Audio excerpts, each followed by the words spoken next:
The following is a special presentation of HBO Sports.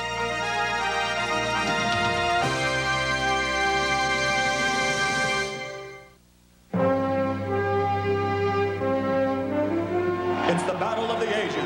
12 rounds of boxing for the heavyweight championship of the world. This is a great event. George Foreman, 257 pounds. Something that doesn't happen but once in a lifetime. Evander Holyfield, 208 pounds. It's my job to go out there and convince him that he cannot win. Stand by, everyone. Stand by sound on X, Bob. Ready, XA, simul roll. Jim, I see this as a fight between George Foreman's 70s Cadillac. Mike, you rolling? And execute. Here we go. Execute. And Evander Holyfield's 90s Corvette. If they collide, maybe the Cadillac can smash him up. Left, right, left by Holyfield. And a left and a right, and Foreman's in serious trouble. When Evander stops punching, George gets a chance. And he's making the most of it right now. Round 7, a microcosm for the whole fight so far. Both men had their chances. And they're applauding George Foreman for his courage and persistence. They're on their feet. Almost everybody in the arena standing up. The last chance to bring back the glory of so many years gone by.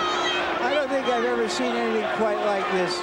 An extraordinary display between rounds. The entire arena on its feet, cheering, stomping, and applauding both fighters. With Muhammad Ali watching at ringside, so many memories, so many of the relics of his past, now here to pay homage as he takes his final shot.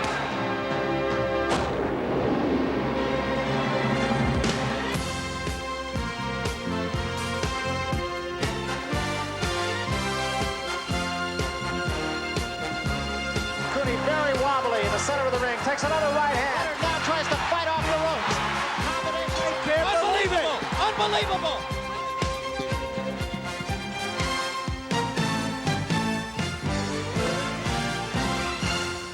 And now, from HBO Studios in New York, your hosts, Jim Lampley and Larry Merchant. Good evening. For the next 2 hours, you'll join with us in celebrating one of the most memorable and intriguing boxing matches in the recent history of the sport. First, we'll look at all 12 rounds of Evander Holyfield and George Foreman. Then both fighters will join Larry and me in analyzing what we've seen. We'll talk with them about their futures, and then you'll have your chance to ask questions of Foreman and Holyfield by calling our special telephone number, 1-800-873-7288. Larry, I think we've always known this was going to be an enjoyable evening, but maybe we didn't know how much so because so few among us could have foreseen what would happen in the fight. Jim, we were smiling in the days leading up to the fight, and we've been smiling in the days since the fight, and that's a rare thing in prize fighting. George Foreman, by turning away every skeptic with unquenchable humor and by harmlessly hyping his bad eating habits, created a great event. Inevitably, his wit, wisdom, and the odds against him had almost everyone pulling for him. But given the emotional investment in him and the low expectations, there can be a tendency to magnify the actual performance of the favored underdog. So, was Evander Holyfield always a step and a punch ahead and never in real jeopardy? Or did George Foreman come this close to winning the heavyweight championship, as he put it? View it or review it and enjoy. Thanks, Larry. And of course, as the evening progresses, we'll have ample opportunity to explore the complicated circumstances of the present and the future in the heavyweight division. Right now, though, a return to the recent past. Atlantic City, New Jersey, Friday night, April 19.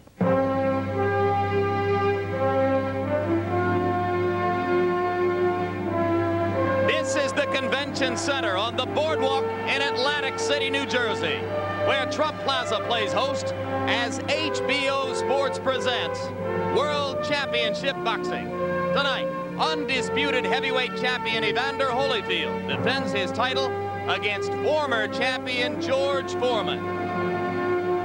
This 19,000-seat arena has been the scene of some of the most significant fights in recent heavyweight history. Among them, Spinks Cooney, Tyson Holmes, Tyson Carl Williams, and Tyson Spinks. Now it hosts the climax of a 6-month publicity buildup, which has both glorified and satirized boxing.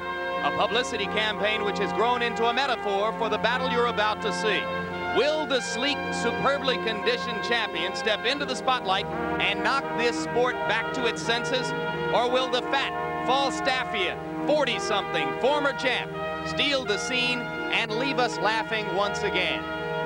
And as we bring you here into the arena, very close to fight time, the atmosphere is everything you would expect of an event which has once again stretched the limits of boxing's appeal to the general public. Larry Merchant, you always call it the theater of the unexpected, and here, before the fighting even begins, yet another example.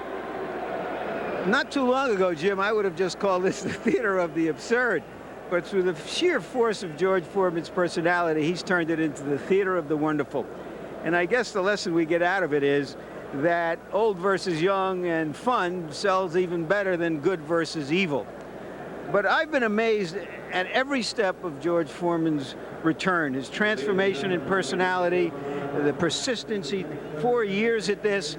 And now I'm even more amazed at the division in the expectations of the experts about this fight. Half of them don't give him any kind of a chance, and the other half are picking him to win the fight. Indeed, one national newspaper polled 7 former heavyweight champions, and 6 of them, among them the biggest names in the history of the sport, picked Foreman to win this fight. Whence stems this sudden burst of enthusiasm for the old man? Well, perhaps it's just a generational thing, Jim, but I think there's something else behind it. One, of course, is the fairy tale story of George Foreman's return, but also the mesmerization, the thrill that we all get from sheer power. And concomitant to that is that a lot of people aren't yet convinced that Evander Holyfield is a real heavyweight champion. And those are people that Holyfield might not even be able to satisfy with a devastating win tonight. But now, just before the fighters enter the ring, a couple of historical footnotes. George Foreman is not the oldest man ever to challenge for the heavyweight championship. Archie Moore was about 8 months older when he fought Marciano in 1955. But if Foreman wins, he is, by a margin of 5 years, the oldest ever to win the title, eclipsing Jersey Joe Walcott, who was 37 when he won the title from Ezzard Charles 40 years ago. And now, to enter the ring first, the unlikely central figure in this 6-month comic opera, which is about to become a savage drama, George Foreman.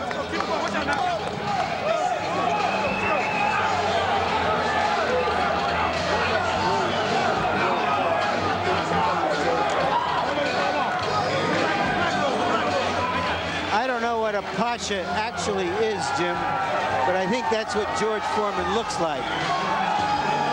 I never in my life thought I would see the reincarnation of Muhammad Ali in the build-up toward a fight, but George Foreman has been every bit of that in the last weeks.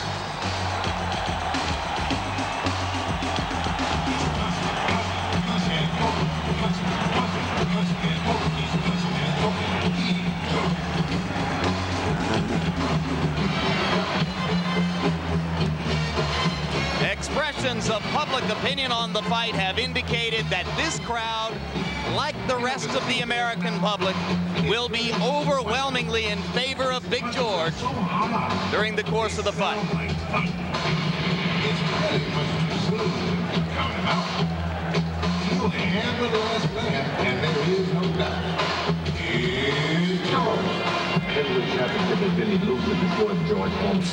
Will it be the last time, or will it be the biggest triumph of all?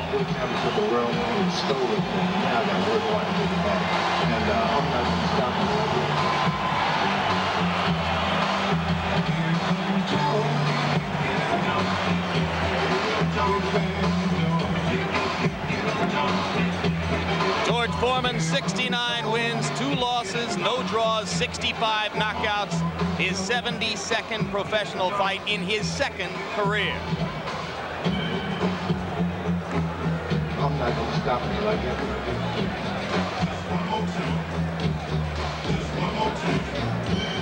I'm not going to stop me like that.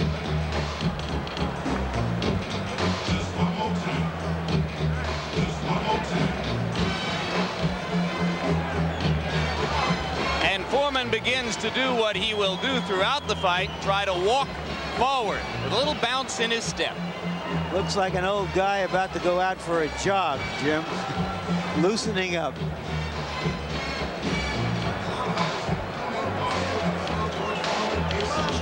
And while George strolls about the ring, far off in another section of the arena, the undisputed heavyweight champion of the world prepares to make his slightly less heralded entrance. With championship belts. There is Meldrick Taylor, there is Mark Breland, along with Lou Duva, and there is the champion himself.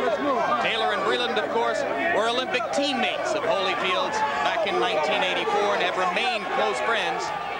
All of them under the aegis of Main Events, the New Jersey corporation, which is co-promoter of this bout.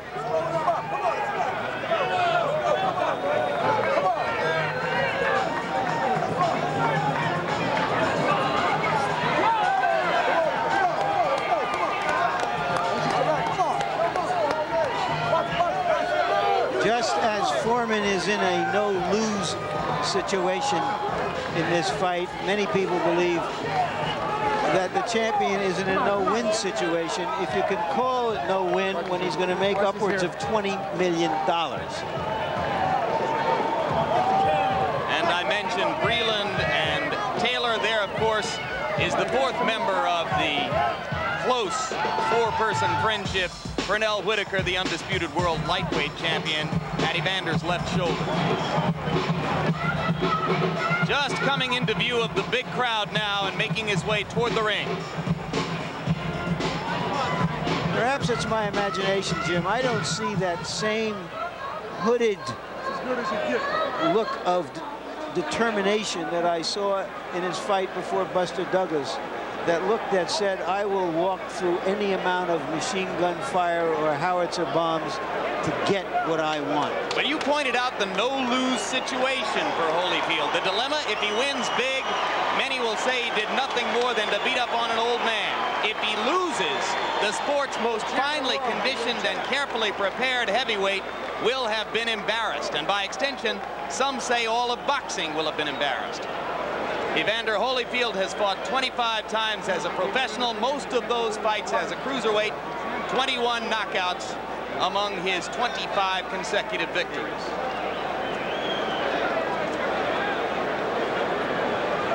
Hey, fellas, we gotta have some room there, fellas. And of course, under that body is, or under that robe, I should say, is the spectacularly carved body that has made Holyfield a force in this division. Jim, you wouldn't believe that he was called chubby as a kid.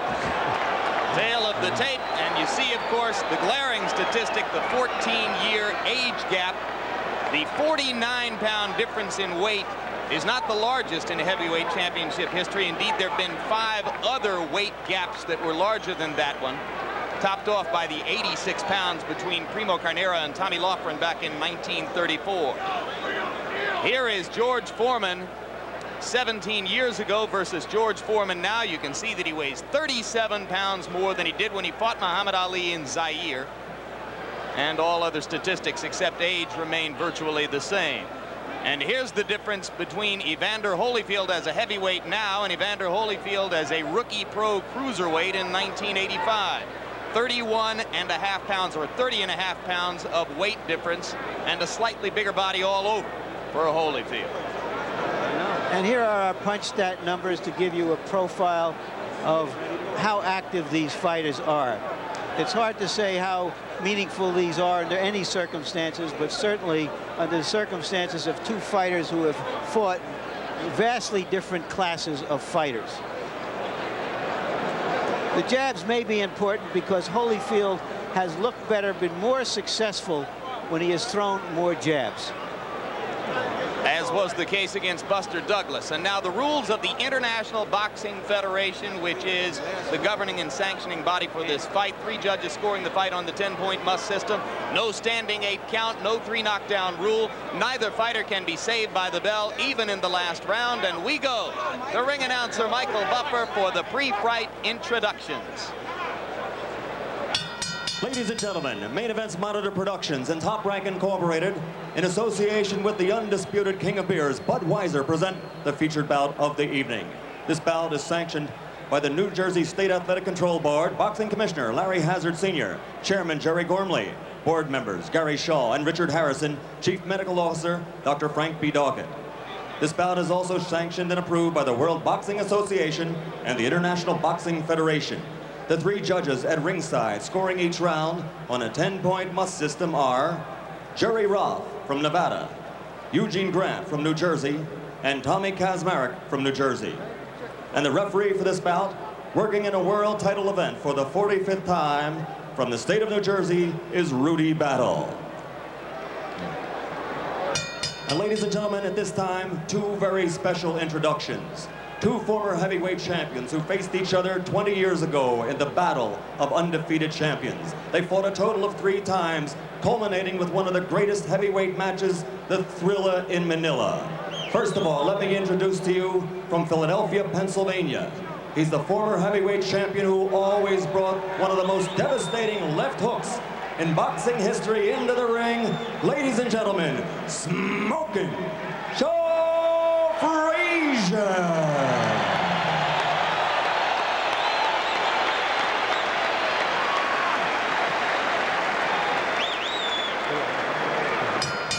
And the man he faced 3 times in those 3 great bouts. In 1960, he was a gold medal champion in the Olympics. 1964, he won the heavyweight title.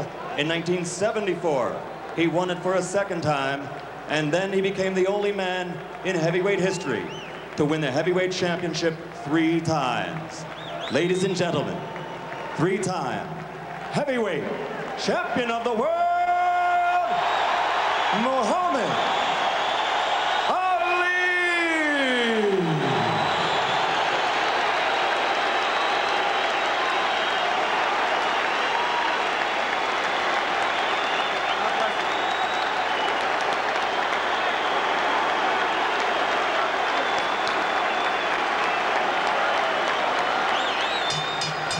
And now, ladies and gentlemen, from Donald Trump's Trump Plaza Hotel Casino here on the boardwalk in Atlantic City, New Jersey, let's get ready to rumble!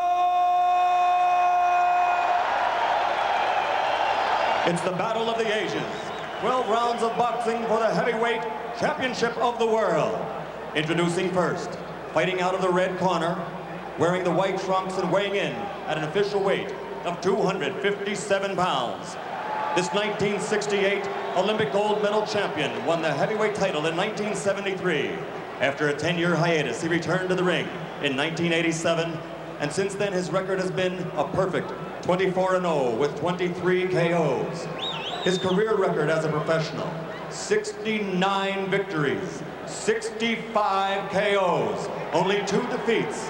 56 of these KOs have come in 4 rounds or less, and he's considered by most experts to be the most devastating puncher in heavyweight history. From Houston, Texas, ladies and gentlemen, the challenger and former heavyweight champion of the world, Big George Foreman.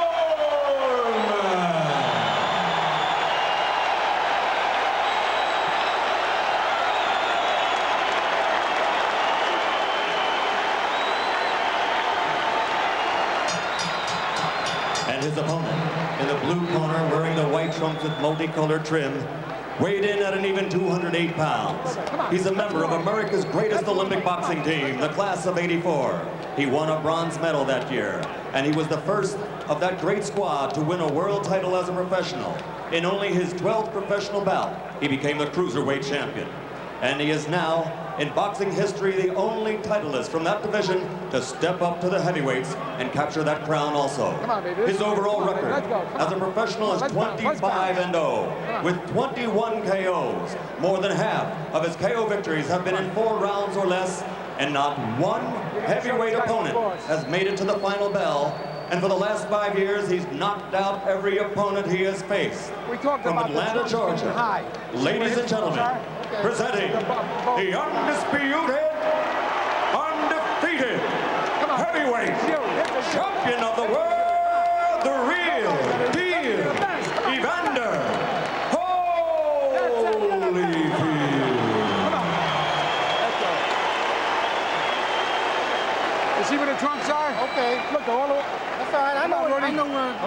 button is. Anything over there? I know what a belly button Okay. is. Okay, gentlemen? You both received your pre-fight instructions in your dressing rooms. I expect a clean break at all times.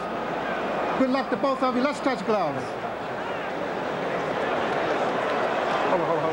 Jim, I see this as a fight between George Foreman's 70s Cadillac and Evander Holyfield's 90s Corvette.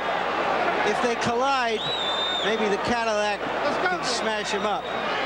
But if it's a contest of quickness and youth, the Corvette has all the advantage. And in the closing minutes, just before the bell for round one, you saw Foreman bow, probably in prayer. You saw the little smile, almost of benediction, as he exchanged pleasantries with Holyfield in the middle of the ring at the end of referee's instructions. And now let's see, is George Foreman for real, or is this the farce that many critics have said it will be?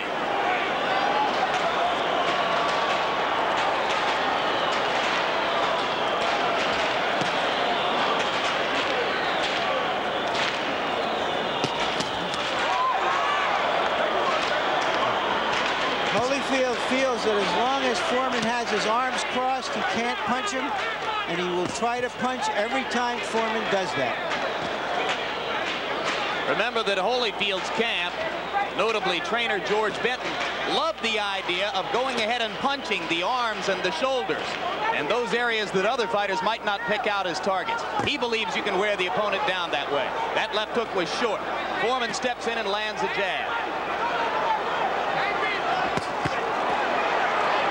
Holyfield going to the body and connecting with a left and a right.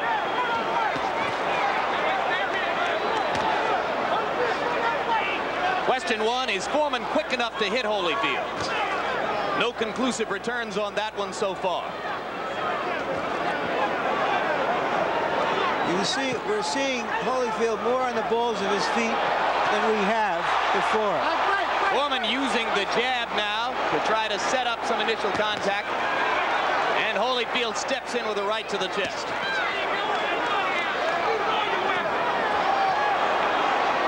Holyfield backing straight away from the jab. Now he steps to the side. All right, get off the net. Stay off that hill. Keep it clean in there. Foreman has been able to block most of Holyfield's hard punches with the arms and elbows, as was the case there.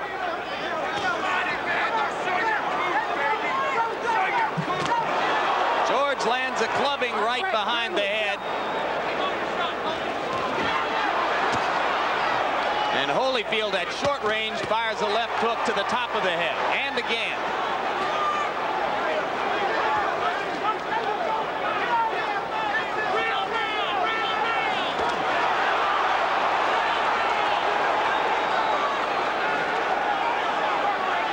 Holyfield wants to keep Foreman busy, wants to test his stamina if the fight goes into the second half. What we've had in round one is more a boxing match than a slugfest, and Holyfield has been surprisingly effective with the jab. Watch the elbow.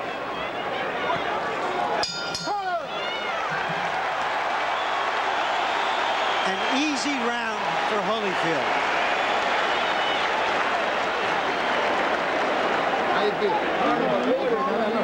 That's your fight. That's your fight. Now listen, you use the jab a little more, use the jab a little more. When it gets close to you, cut loose. You have to cut loose hard. Just the last two got to be hard. Keep doing what you do. Keep following.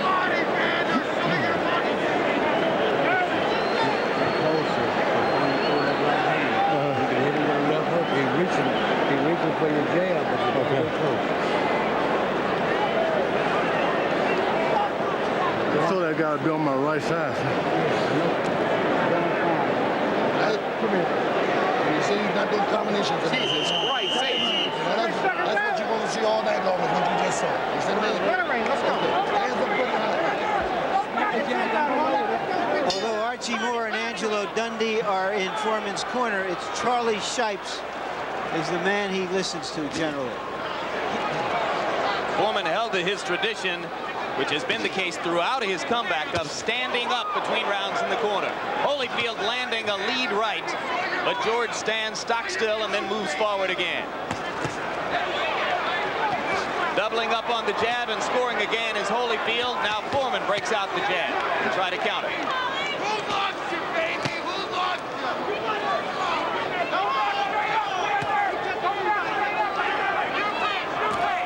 Watch the elbow. Watch the elbow.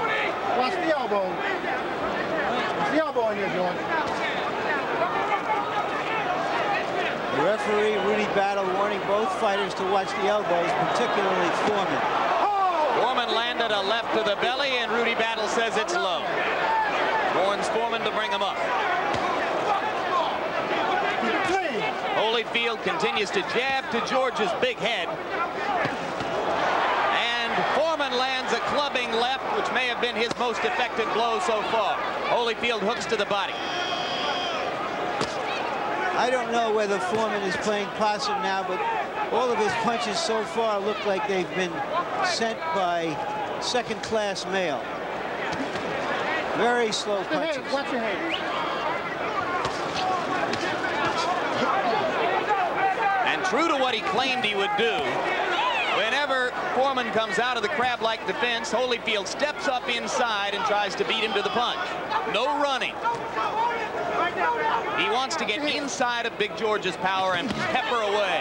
Chopping right hand right on the face by Holyfield. Foreman comes back with an attempted left and right.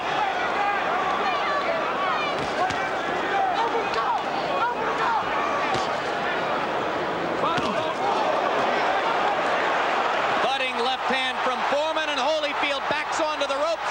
Crowd gets excited.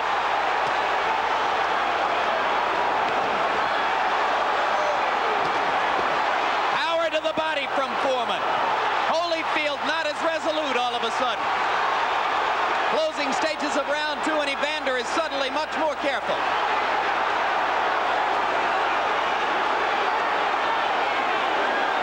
I guess even second-class mail sometimes gets delivered.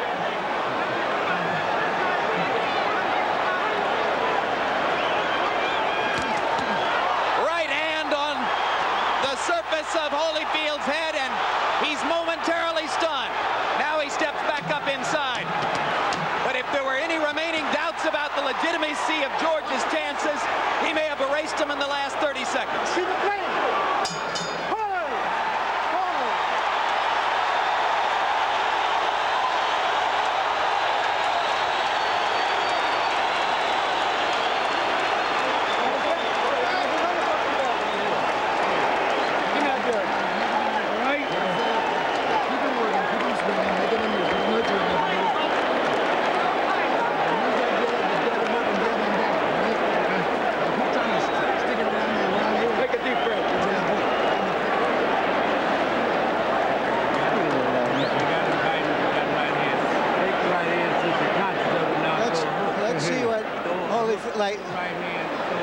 The right missed, the left caught Holyfield on the side of the head, a glancing blow, but Foreman's glancing blows can be hurtful.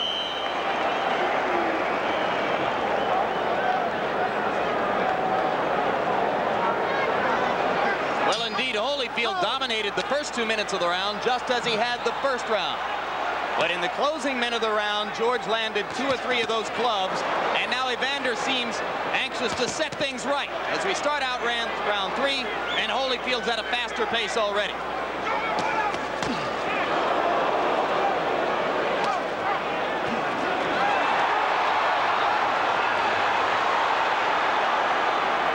Foreman beginning to open up. He's out of the crab-like defense most of the time now.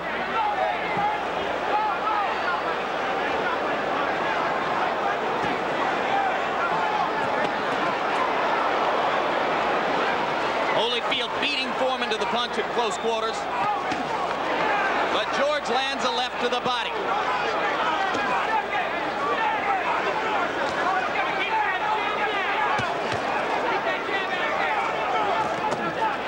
What George Foreman has always had in his both careers is great presence, the belief that he is the boss in the ring. And that communicates to his opponent. And you can see Holyfield is stunned by a left and backs up 2 steps. You get the feeling, Larry, that George feels he's felt the best that Holyfield can offer, and it doesn't bother him. He's willing to open up and just come forward now. Banging to Evander's body.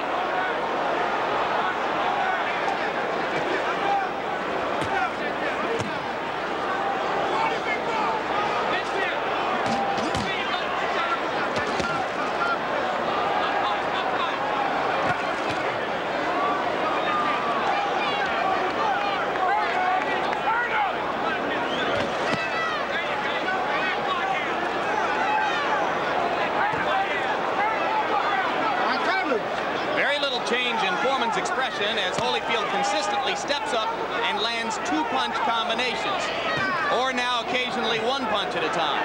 That's not what his corner wants. They want to see 3 or 4 punches in a row when he gets in there. Watch your hands in there. Watch your hands. Left and a right landed for Holyfield. Again, George shrugs and comes forward.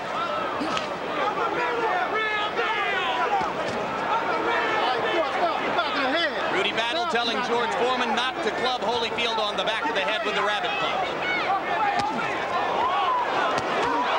Left, right, left by Holyfield. And a left and a right, and Foreman's in serious trouble. Bell may save him in this round.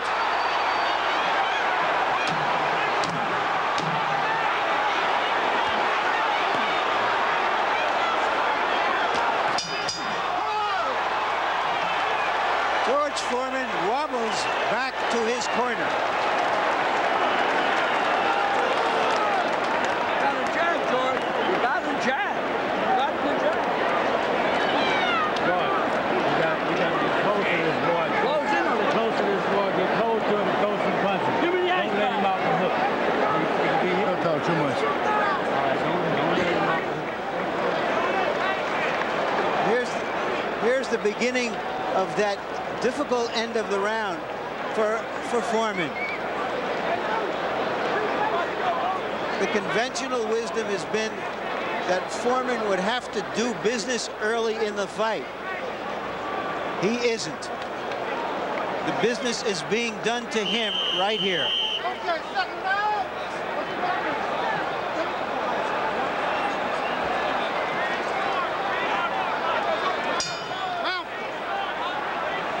Foreman runs across the ring. He may feel, Jim, soon that he has to shoot his boat because he can't take that kind of punishment and last into a long fight.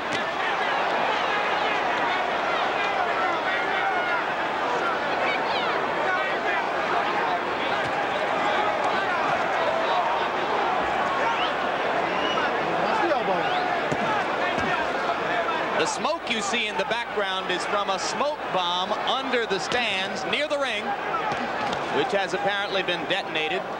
Neither fighter seems to be aware of or bothered by the smoke.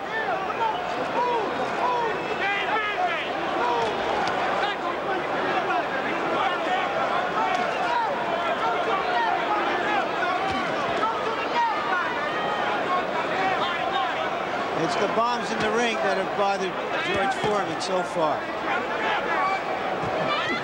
And they haven't been smoked.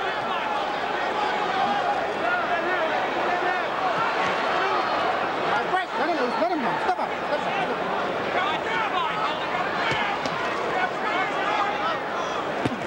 Holyfield ripping to the body, doubling up on the jab at times. His dominance seems to be increasing, certainly in terms of the number of punches landed. Foreman was busy mostly in the last minute of round 2. In round 3, he took a beating, particularly in the last 30 seconds.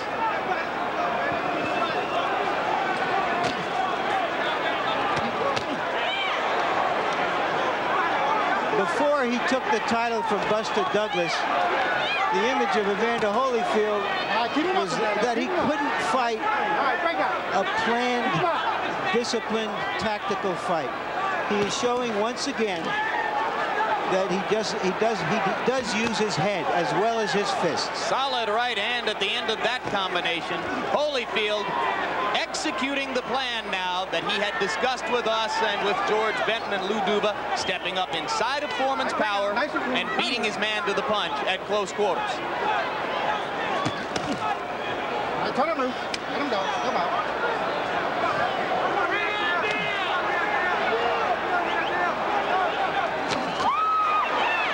Straight right hand may have gotten George in trouble. The big man wobbling a little bit as Holyfield steps back up and in. Two lefts to the body landed. Now Foreman opens up. End of the round coming.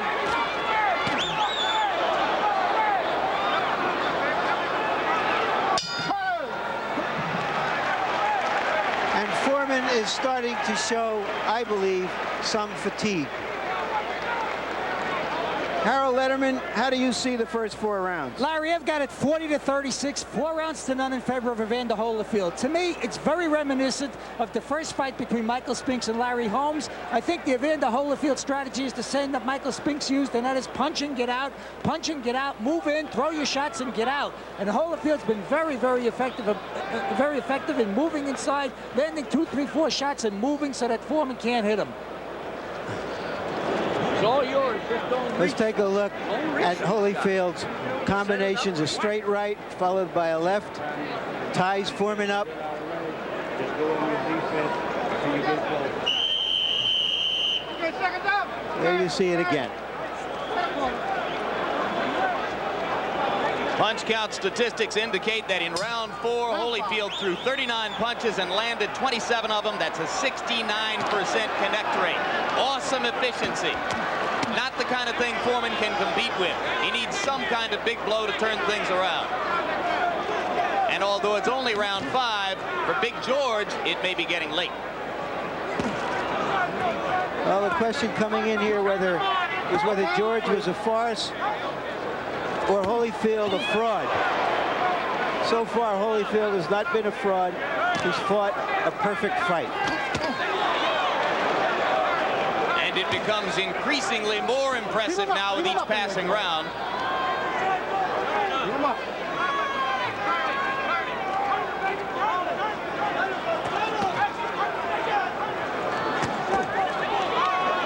Warning, that's the second time. Keep him up. Next time, I'll take a point away. You got a warning. The referee has told Foreman that was the second warning. The next time he has to issue one, he will take a point away. For low blow. For a low blow.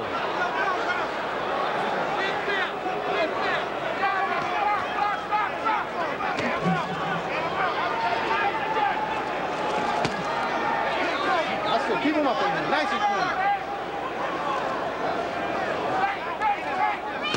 2 days ago in the rules meeting, Holyfield's co-trainer Lou Duva complained in advance about low blows, so maybe he was successful in raising the referee's expectations with regard to that one thing. Nice and clean.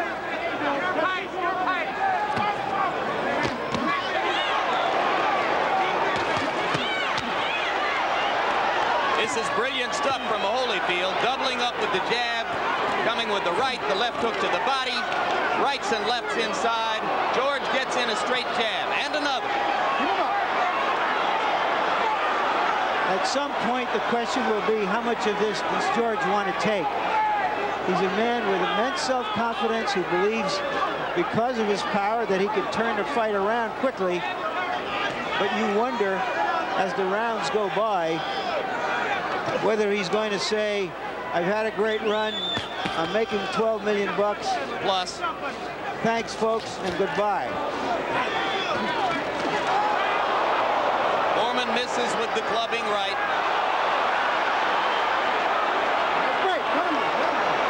But he gets Holyfield to the body enough to stop Evander from punching.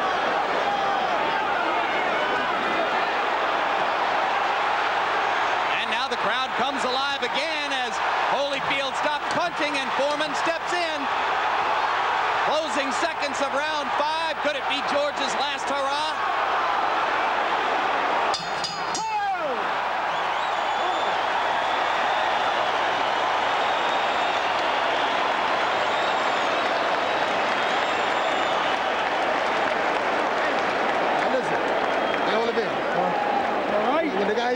punch, don't stay there, move.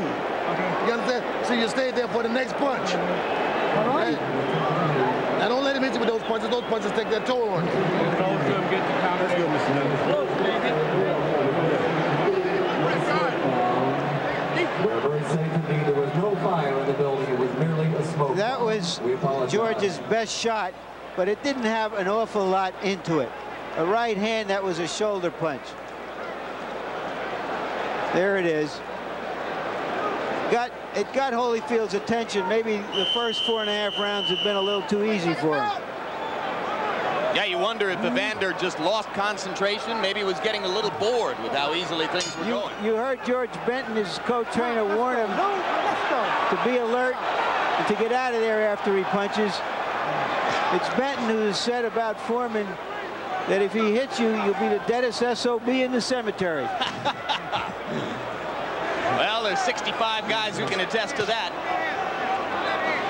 And a lot of them did in the last couple of weeks. That's it. Keep him up in there. Nice and clean. Keep him up. Watch your head. Keep him up.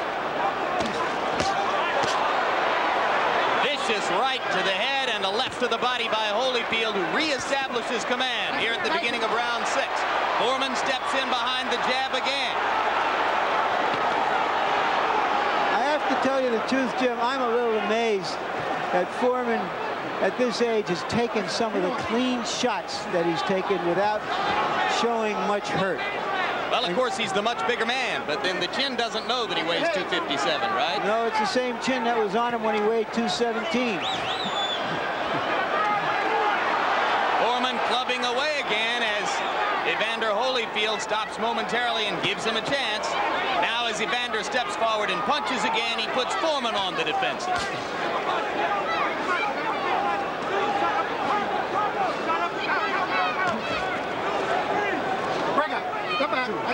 If you're going to wait for Holyfield to get tired, you probably have a long wait, longer than 12 rounds. Several days. The way George Foreman used to fight, so tense and tight, he would wear himself out. But he is more relaxed now, and perhaps that's helped him to maintain himself through this point in the fight. We're at the midway point almost. Indeed, Foreman says that in his first career, he was nothing more than a wind-up toy who had no options and no answers once the inner workings wound down.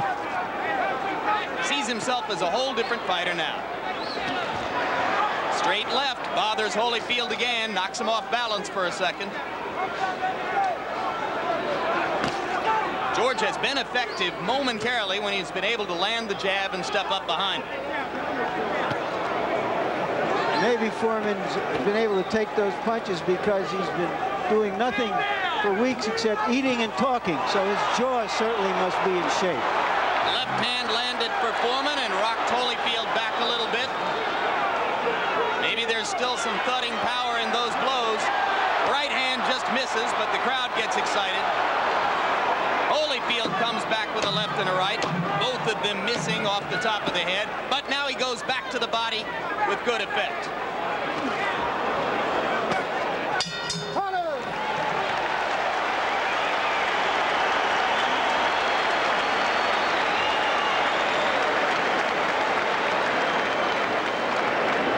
Real good, going real good, going your way. Wait till you get close enough. That's what you're doing before you do anything. Now, when he brings in George, he gives you a little right uppercut. You can't reach with it. You just gotta take what you can. Good. Take that little left uppercut. Stay close. Don't let this guy take over, right? Don't let him get brave on you, right? Okay. Give me a good left hand and just keep it missing. And when you make it miss, come back with something, right? Okay. Let's get it. Good. 7. The boxing beauties are out there. Boxers got that. Be patient enough to get close enough. The shot coming. Keep your defense when he get away bouncing. Don't even get at him with no jab too close to him. Round 7.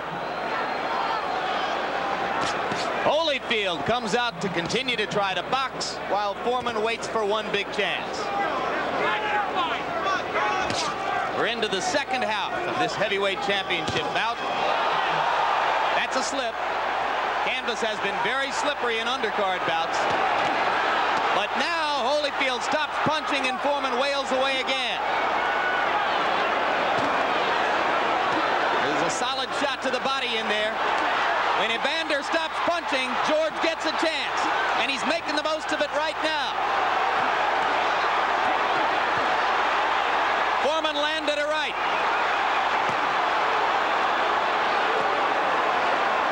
Holyfield's got to get busy. Occupy him again with his offense. There he goes.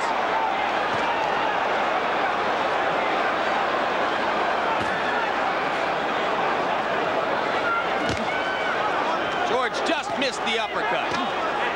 And Holyfield lands a vicious left to the ribs and a left to the jaw and turns things around again. Another left hook and a right. Will George go down? George is tired, very tired. He's starting to show some hurt. Who wouldn't after that barrage?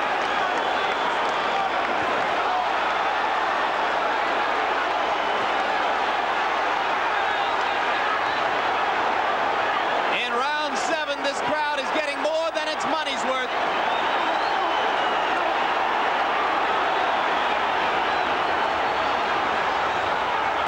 Foreman got a little breather there. Let's see if he's got anything left.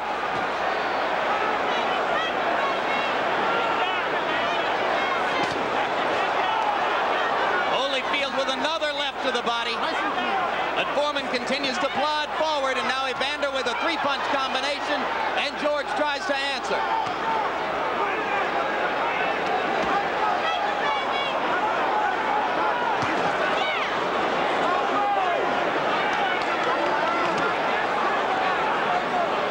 Holyfield with a right to the chest, and George is sucking for air.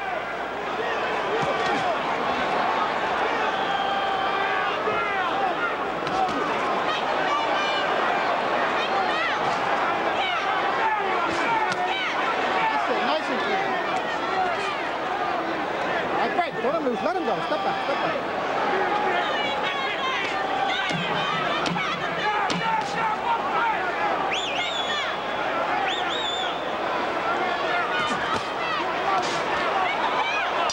Round 7, a microcosm for the whole fight so far. Both men had their chances. And the crowd has loving it. Don't go. What you got to do is step around him with the jab. You understand? Hey, listen. Now just step around him with the jab and punch shot. Right? Now look, don't get hit with no crazy punches. You don't have to. Look. Block him somewhere in the middle.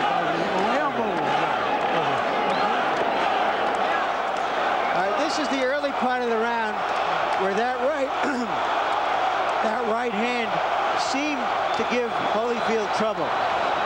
There it is again, a chopping right hand from Foreman. But in the second half of the round, this fusillade of hard punches from Holyfield. And the old man covers up. Covers up like an old man confused in traffic. But what a round, Larry. Both men landing over 50% of their punches in the round. Both men landing over 30 blows. You keep wondering how Foreman can bring anything back into the center ring at his age, taking the pounding he's taking and the discouragement that must go with it. More of the same. Holyfield steps up inside and cracks to the body.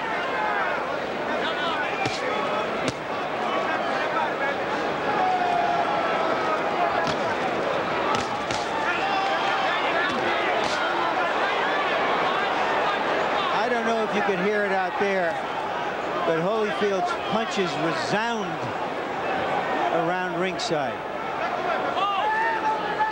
People have been talking for months about Foreman's punching power.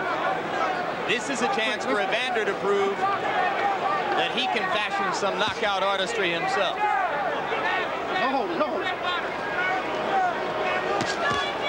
Whatever the end of this fight is, you just have to salute George Foreman for the way he's gone about this, for his determination. He could have folded his tent and gone away, and everybody would have said, hey, thanks, George. You gave us a lot of laughs for 4 years, and we're glad you made a big payday. But he's still out here. Indeed. There were a lot of people who would have said that he had won big already just by virtue of stepping into the ring for this event. But we're in round 8. He's won big tonight again. Yep.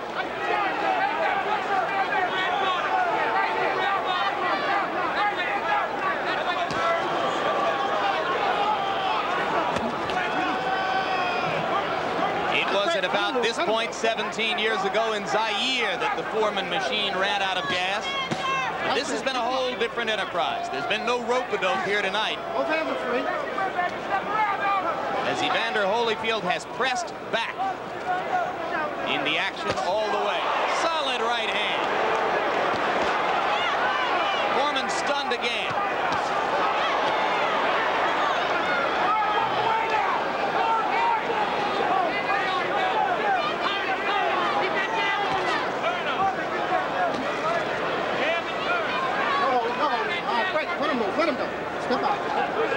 After the fury of round 7, it was inevitable that there would be some brief vacations in round 8, and both fighters have taken them.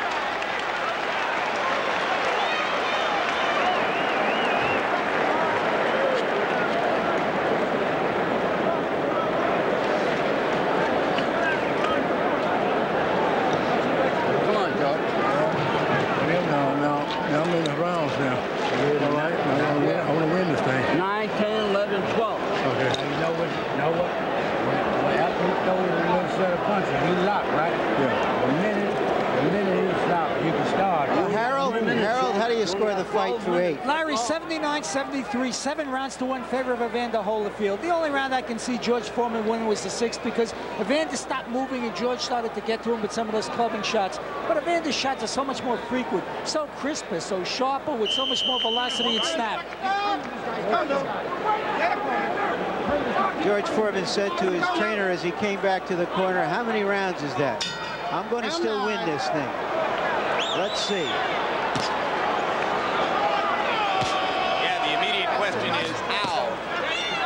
Would appear at this point that it would have to be a knockout.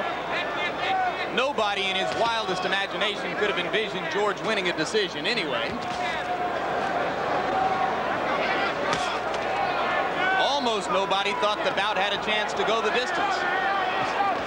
But I'm thinking of Emmanuel Stewart. Of all the experts who have been polled in recent days, he's the one who said Holyfield will win a decision. Let him go. Step up. Holyfield's brain trust said, go out to win the fight. Just win the fight. If the knockout comes, let it come.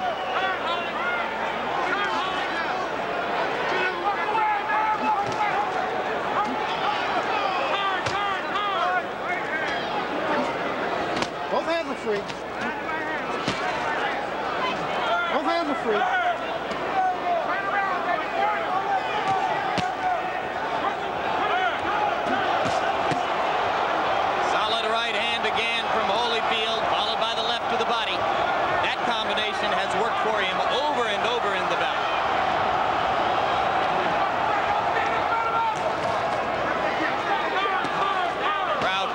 Chanted Foreman, Foreman, but then it quieted down almost as quickly as it had begun. Holyfield with the jab on the button. Great.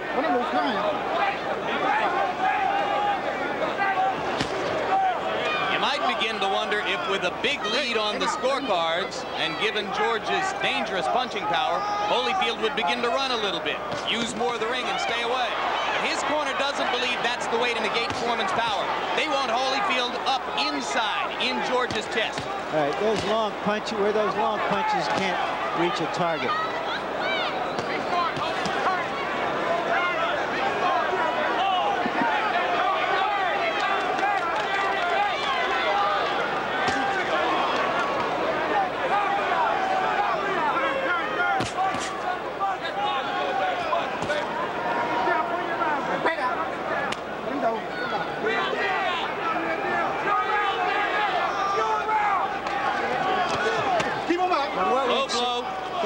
seen so far, Jim, I don't think it would make any difference if Evander Holyfield weighed 190 pounds. The same thing would be happening. So the questions about whether he's a true heavyweight, at least as far as this fight is concerned. A solid right hand has stunned George Foreman. He can't be saved by the bell. He can't be saved by the bell, but he isn't going to go down either.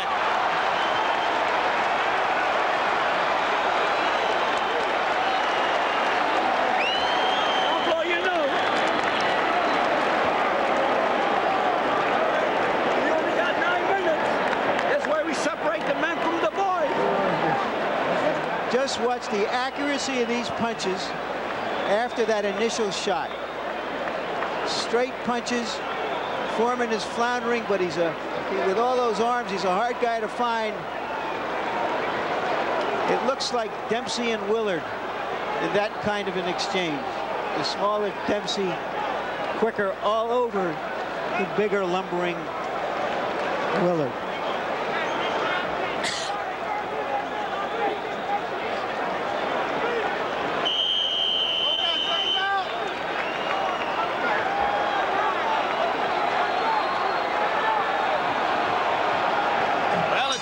Been that way between David and Goliath, hasn't it? In most of these huge man, smaller man matchups, going back all the way through in boxing history, the smaller man has won, whether it was Bear against Carnera, whether it was Michael Spinks against Jerry Cooney in this ring a few years ago. Sometimes they weigh the wrong things. They don't weigh ability and they don't weigh heart.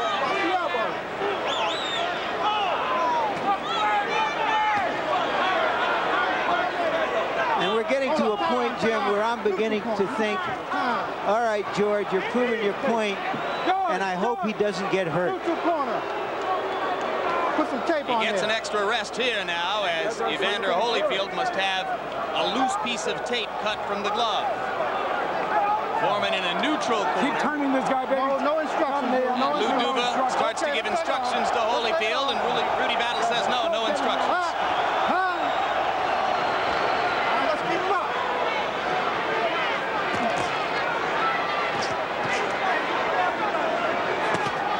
Keep him up in there, George. Keep it up. Keep him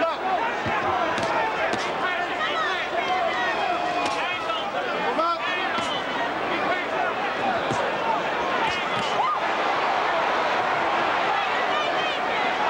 How much more of that does Foreman want to take?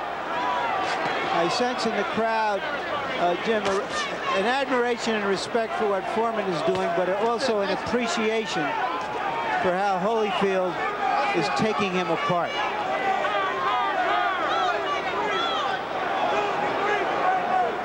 And perhaps also a general recognition that the issue has probably been decided here, to all intents and purposes. Solid right hands from Holyfield. Foreman wails back with the left, but he's groggy again. Long way to go in this round. Right hand, and Holyfield grabs and holds on. George still with some sock.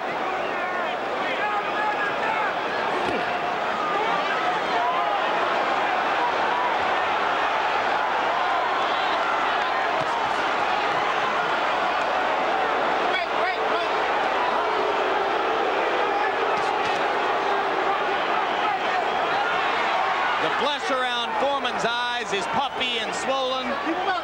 One jaw is swelling up as though there might have been some damage done underneath there. And Holyfield continues to wail away. And still George Foreman comes. What a man. Step back. Step back. Step back. Keep him up. That's it. Nice and clean. All right, here I am. Let him move. Let him go.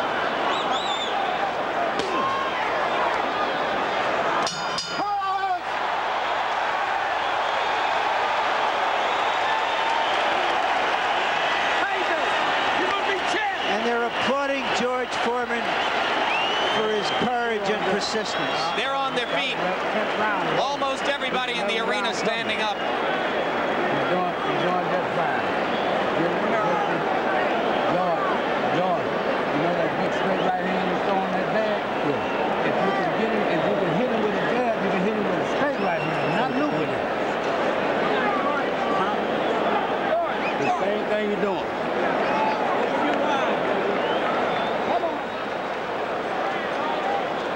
There's Holyfield slipping the punch and coming right back with his own. Just watch this. Slip, punch.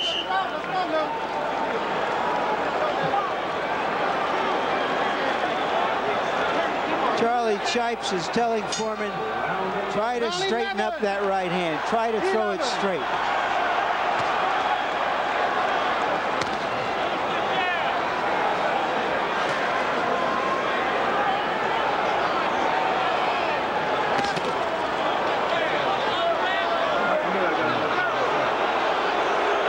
And this time, Rudy Battle finally deducts a point from George Foreman for the low blows. And Probably a moot point. Foreman nods in agreement. Battle gave him one extra chance.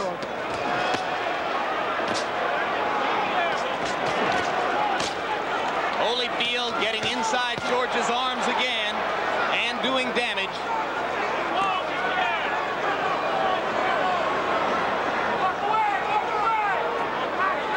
Foreman looking and looking. These are the reflexes of a 42-year-old man against an exquisitely trained, prime of his life, 28-year-old champion. Yeah, try to move. Let it go. Step out. Step back. Let's go. Pop.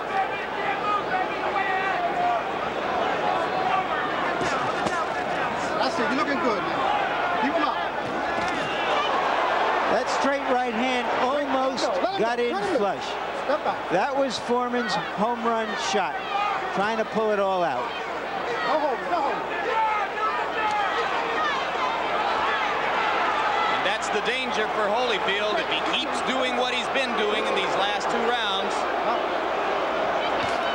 Evander is never scared of contact against any opponent. He said he wouldn't be here, and he's proven that he wasn't. Holyfield can just play it out here. Let's see if he will, or whether he will get into some exchanges. If ever a fighter had the soul of a warrior, it's Evander Holyfield. Very hard for him to put it in the deep freezer. In fact, that's what worried his corner most, that instead of following the game plan, that his natural instinct as a warrior would take over. But so far, he's fought a perfectly disciplined fight. A brilliant fight against a big and courageous man. Frank, let him go.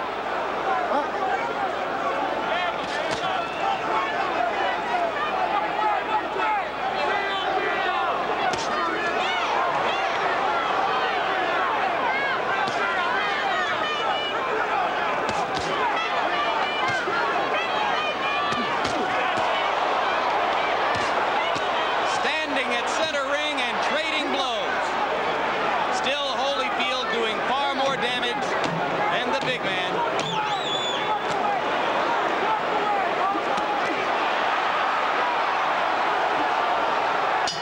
One round to go.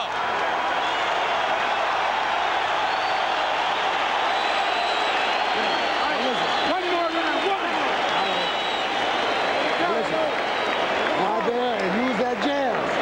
Don't get careless. You understand? The last round. You're winning the fight, Evander. Now look, hey, Holyfield. Don't get into no slugfest. Use that jab. Don't let him jump and hook off. He can't put it. Jump and hook off. The last round. You won. Last round we touched gloves. The game. You understand? Last round we touched gloves. Now Holyfield, have your hands up good and high. Be alert, because this guy, this is the last round. This guy, breathe in. Come on, breathe, breathe. Stay close. Stay close. Ladies and gentlemen, this is the 12th and final round. Let's have a round of applause. An extraordinary display between rounds. The entire arena on its feet, cheering, stomping, and applauding both fighters. Foreman left his corner and walked around the ring to try to relax himself for the last 3-minute attempt.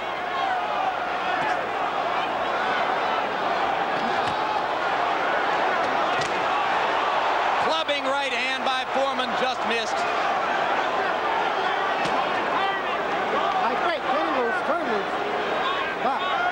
A last chance to bring back the glory of so many years gone by. I don't think I've ever seen anything quite like this, Jim. There's so much sentiment here because it's been a one-sided fight, virtually a massacre, as you would.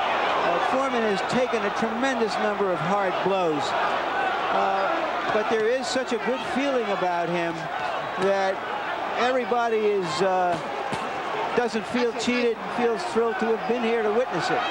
Not the painful bitterness of Ali Larry Holmes. Something much more satisfying. They didn't want to see George humiliated. They didn't want to see him as a fraud. They wanted to see him as a warrior, and he has shown that he is that. He has been, if outmatched, a legitimate opponent. That's it. Nice again.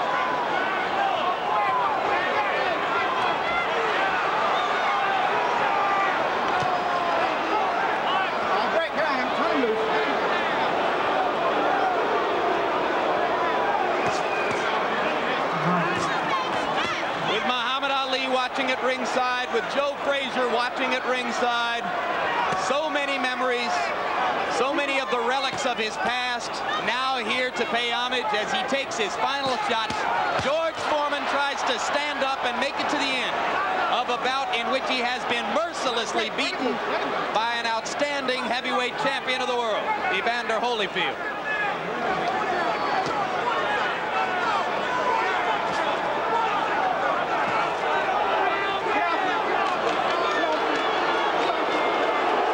Evander Holyfield were on a crusade for respect. Certainly he's earned it in many ways tonight. Well, I don't know if we'll get it. A lot of people will say beat an old man, slow old man, couldn't knock him out, and so forth. But a lot of people will say only what'll he do against Mike Tyson. That question will haunt him for a long time.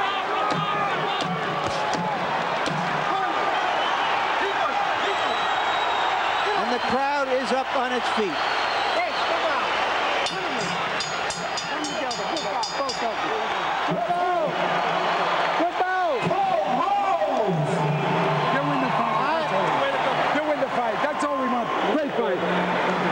George, great fight. Great fight. Good opportunity. He won. Absolutely. Great fight, baby. Great fight. You fought a great fight out there. You box when you had a box out there, baby. Come on. Congratulations. All right. Let's get everybody. Let's get some water. And you heard Foreman lean over to Lou Duva and say, he gave me the opportunity. He won. It was George's way of saying thanks. Okay. Hold his hair. Come here. No, that's my son. Okay. Where's the robe? All right. George, come on with the robe. Mr. Letterman, give us your final count. Larry, 119, 108, 11 rounds to 1, Evander Holyfield. I mean, the only thing I kept wondering was what was holding George Foreman up. He took so many vicious shots, left hooks, left jabs, right hands. Evander hit him with everything but the kitchen sink. And George Foreman couldn't hit what wasn't in front of him. And the key to the fight, in my estimation, was beautiful ring generalship, a beautiful game plan. Evander would get those shots in and move, step to the side, just get away from staying in front of George Foreman. And that was it.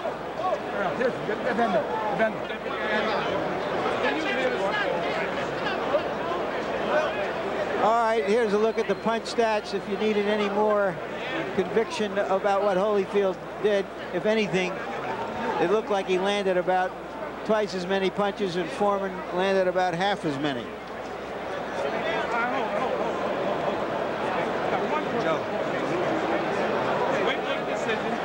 So Jim Palmer went down, Mark Spitz went down, George Foreman goes down. And we didn't all run off with the circus. But what a show. Yeah, in some way. Ladies and gentlemen, before I give the official scoring, Let's have a round of applause for these two heavyweights. 12 rounds of exciting action. Nobody thought they'd do it. And now from the Trump Plaza Hotel and Casino here in Atlantic City, we go to the scorecards.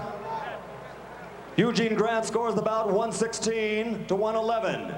Tommy Kazmarek has it 115 to 112.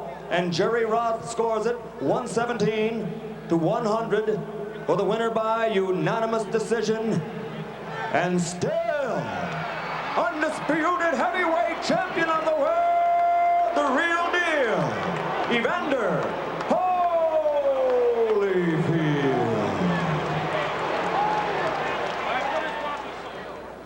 So at the end of a fight whose legitimacy as a professional boxing match has been in question for months, there is plenty of affirmation to go around for everyone. Evander Holyfield scores his 8th straight victory as a heavyweight and takes another step toward proving his worth as a heavyweight champion of the world. George Foreman stands up to a merciless barrage, and in doing so says that he stands up for senior citizens and Americans over the age of 40 everywhere. Coming up, we'll have a live discussion with both fighters in the studio. Champion Evander Holyfield will give us his reactions to the fight, and George Foreman will tell us what's in store for him next. You'll also see highlights and replays from selected rounds from the fight, and get analysis from both fighters about what happened.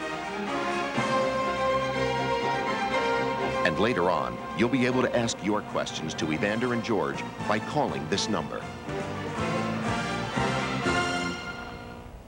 So now we bring you to our New York HBO studio. Again, I'm Jim Lampley with Larry Merchant, and we have the privilege of being joined now by both of the warriors in that spirited battle that you just saw. First of all, the undefeated and still undisputed heavyweight champion of the world, Evander Holyfield. Evander, thanks for being with us. Thank you. And, of course, the 42-year-old challenger who covered himself with glory in the eyes of almost everybody with that great and spirited effort. George, thanks for coming in. Thank you. You're quite welcome. Evander, you've had several days now to reflect on what you've done. You told us that this isn't the first time you've looked back at the fight. You've seen it several times. As you watch those 12 rounds, what do you see now that you weren't aware of during the fight? Is there anything that surprises you?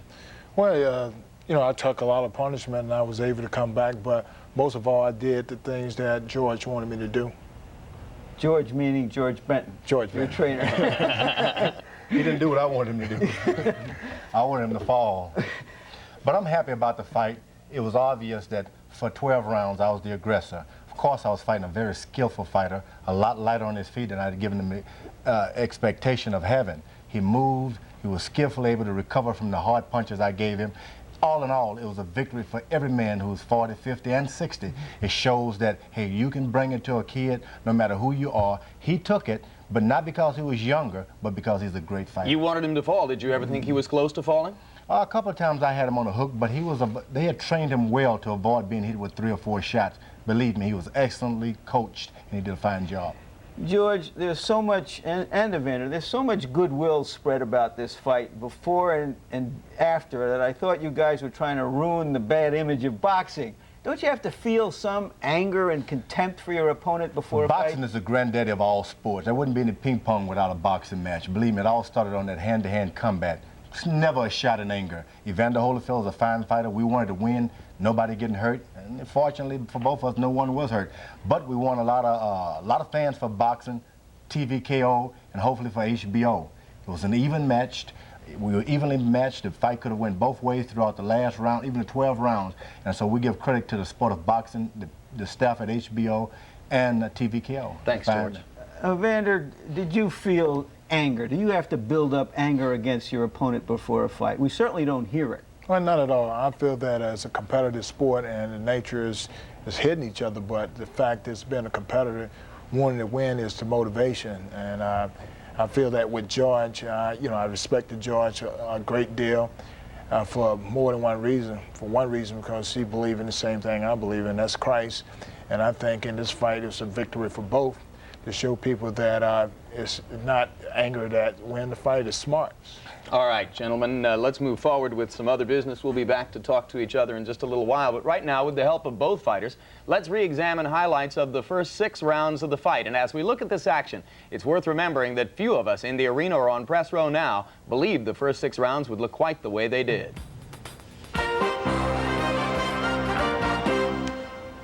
Evander, after a relatively easy first round, George attacked you. Were you surprised?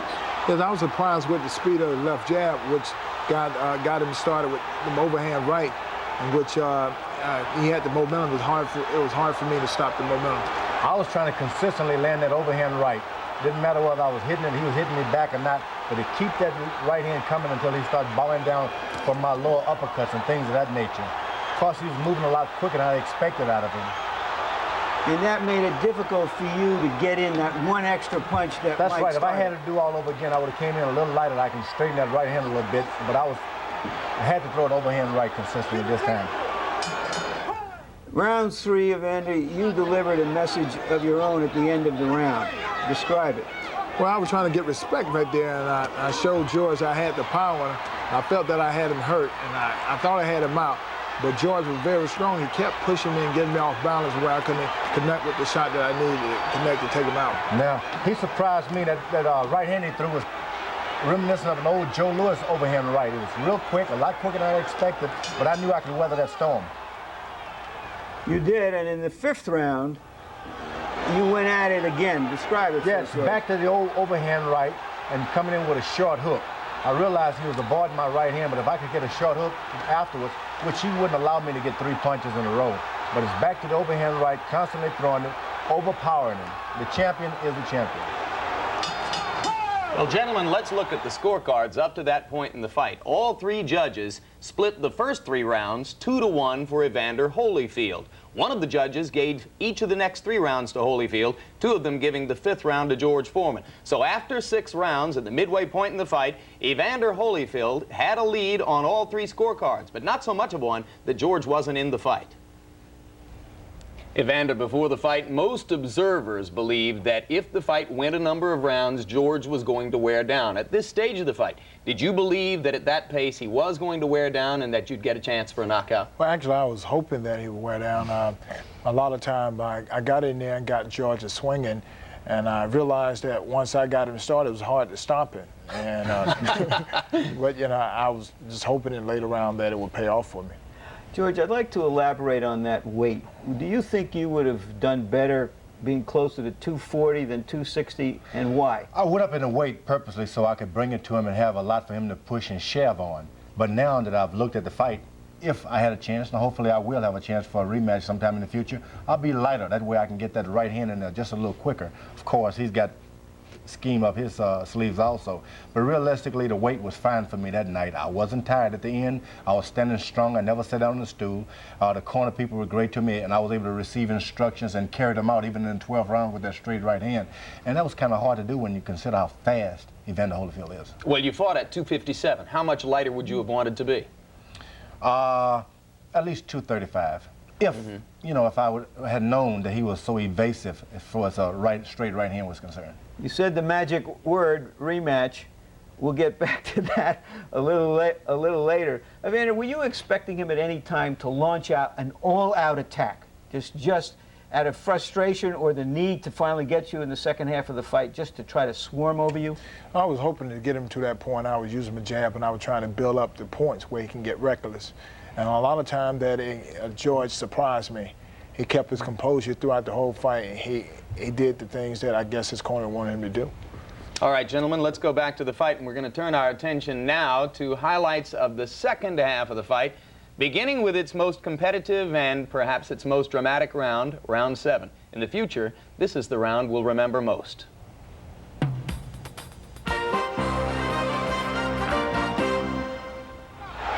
Both of you had big moments in the 7th round, Evander. What was your strategy right there, not throwing any punches at him? Well, right now, at this time, George got the momentum. I'm not trying to break it because I wanted him to get tired punching as long as I can be able to block the shot.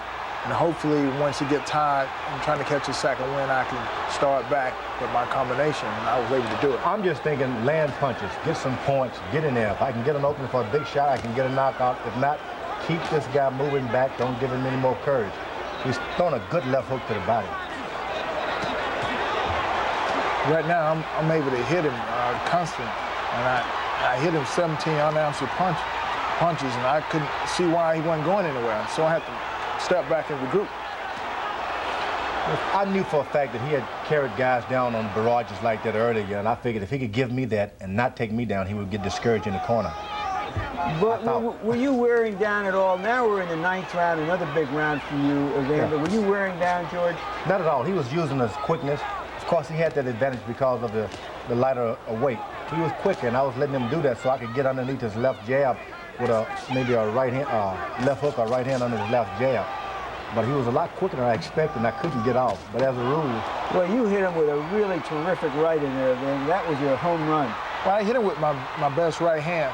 But George was so big, he was able to push me back and get me off.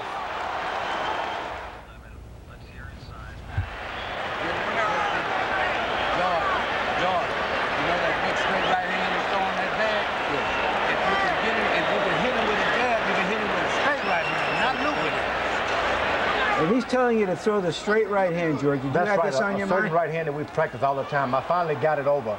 I should have started earlier, but he was a little too quick for a straight right hand. I was doing the overhand right. He recouped so well, though. At this point, I was trying to get one more right hand. Were you determined here basically to finish the fight, George? Not at all. I was still looking for that straight right hand to get him, not just to finish, to win it. I was trying to land the last few punches, last few rounds, and to get it going.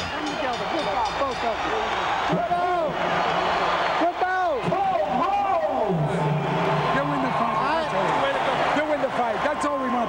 Great fight. Great fight, George. Great fight. Great fight. Great fight. Good opportunity. He won. Absolutely. And now the official scorecards for the second half of the fight. All three judges giving Foreman the 7th, despite the rally by Holyfield, and 2 of the judges giving Foreman late rounds. But George had a point deducted in the 11th for low blows, and that helped to contribute to the final margin by which Evander Holyfield retained his title with a unanimous decision. So in the fight in which few people expected the judges to have to make a decision, it was a unanimous decision for Evander. Was there a point in the fight when you thought to yourself, well, my gosh, we're going to go the distance here? Well, after that 20-punch combination I hit George with, and I had to pull back and regroup, I knew that George had more than himself behind him. I knew that George had to have a lot of prayers behind him because I hit him with everything I had. And so I had to go back and say, well, I'm just outboxing. That combination would have knocked out any other opponent you've ever been in the ring with? I felt like it would have. I'm like, it's not many times you get a chance to hit anybody 20 times consecutive and not get hit back. And I was planted. George, you mentioned the magic word a while back, mismatch, rematch, I should say.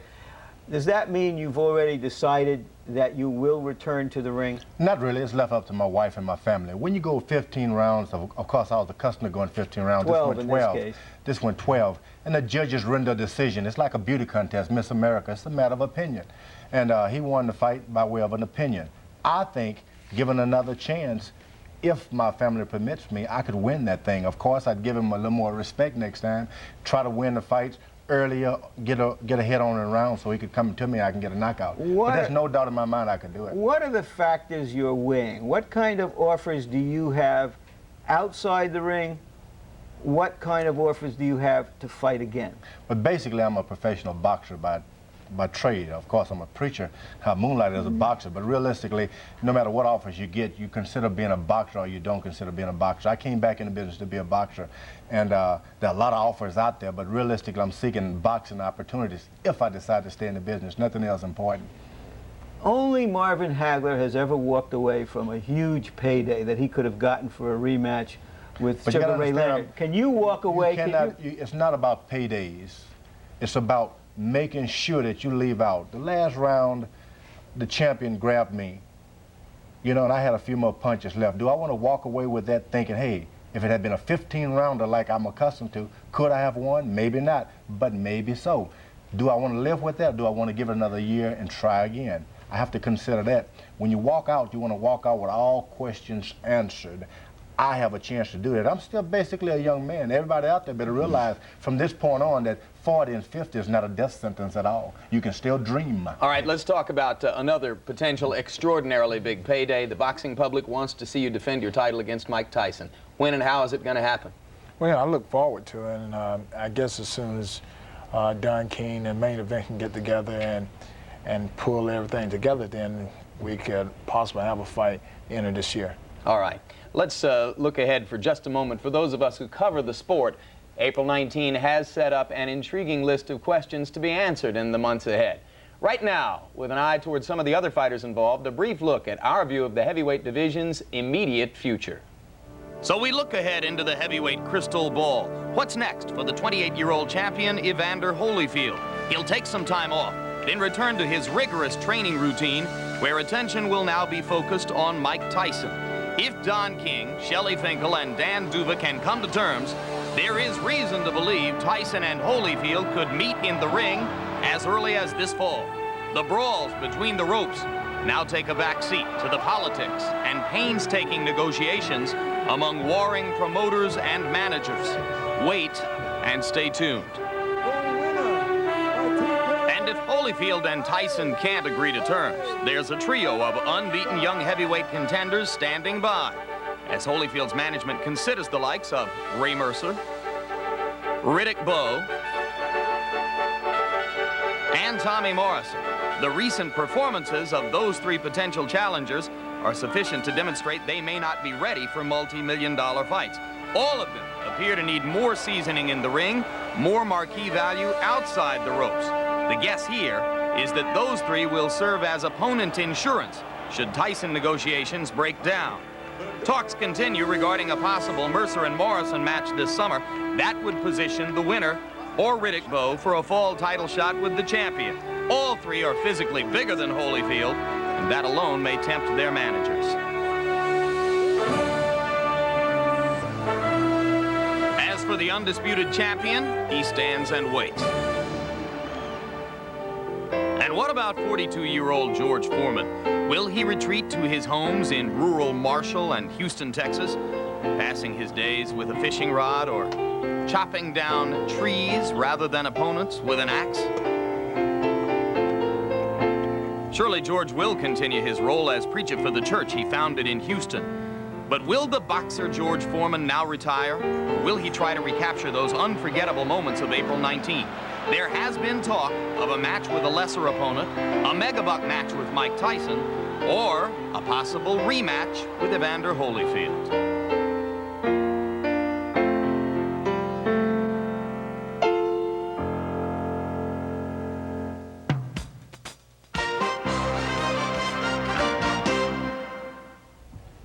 Let's turn to Evander Holyfield and start with the subject of a rematch. Would you consider a rematch with George Foreman?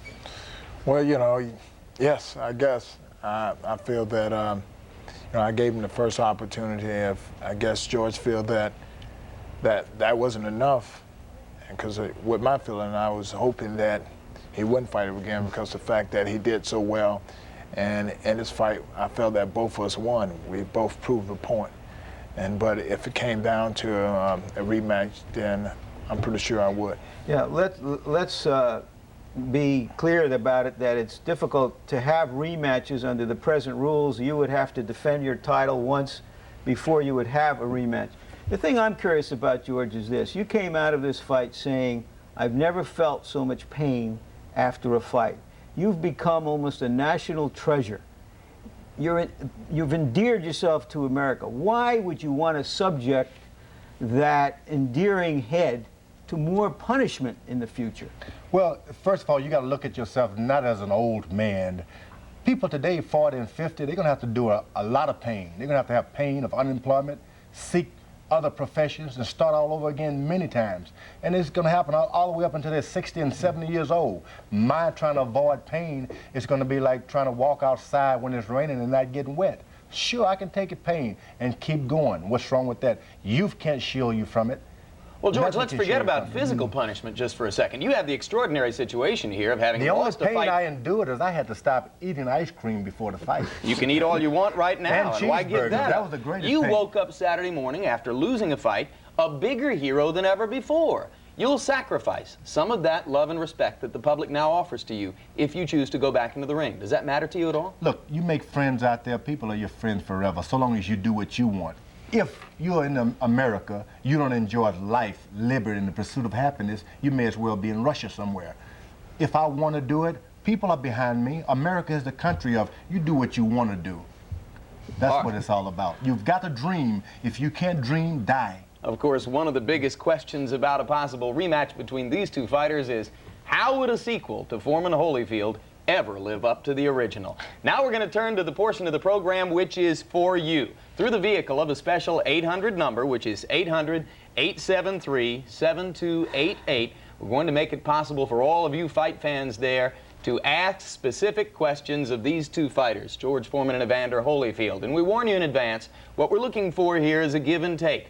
We appreciate the fact that many of you may want to congratulate either or both fighters or offer your thoughts on the great fight that they took part in on April 19. But what we want to hear are your questions for either or both of the fighters. We're going to take our first call from East Northport, New York. East Northport, you're on the air. What's your question? Hi, my question's for George Foreman. Yes, sir. What made Evander such a difficult opponent? His speed or his ability to take a punch? What made him a difficult opponent was his ability to absorb punishment quickly and react again. I've never been in the ring. Probably Muhammad Ali was the only guy who was able to take a good solid punch and then come out of it real quick. That makes him a great fighter. Probably number 2 in my book. Number 2 in your book all time with regard to his ability to take a punch. Code number 1. Let's put it like that. Code number 1. Code Fantastic. number 1. All right. Do we have another telephone call? We're going to go to Lubbock, Texas. Let's open up Lubbock, Texas, and see what that question is. Lubbock, you're on the air. Yes, I have a question for George Foreman. Before the fight, Muhammad Ali went up to you and talked to you a little bit. I was just wondering what he said and if he warned you not to punch yourself out. It's strange, but he walked up to me. They introduced Joe Frazier. Then they introduced Muhammad Ali. I kept thinking, am I supposed to get out of the ring now? Because I felt like my contemporaries were leaving me in there by myself. But he actually whispered in my ear, I'm praying for you. And which was nice, I think. What did he say to you, Evander? He said that he told me before me. So I kind of had that feeling he was telling George the same thing. Muhammad Ali is for everybody. All right, let's go to the military town of Fayetteville, North Carolina, and put Fayetteville on the air. What's your question? Yes, I got a question for Evander Holyfield. This is Fayetteville, Georgia, by the way, on a Corvette shop down here, Evander.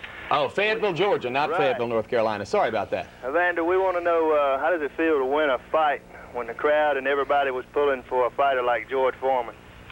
Well, I guess going in there, if they were behind me or George, I felt that George was the sentimental favor going in.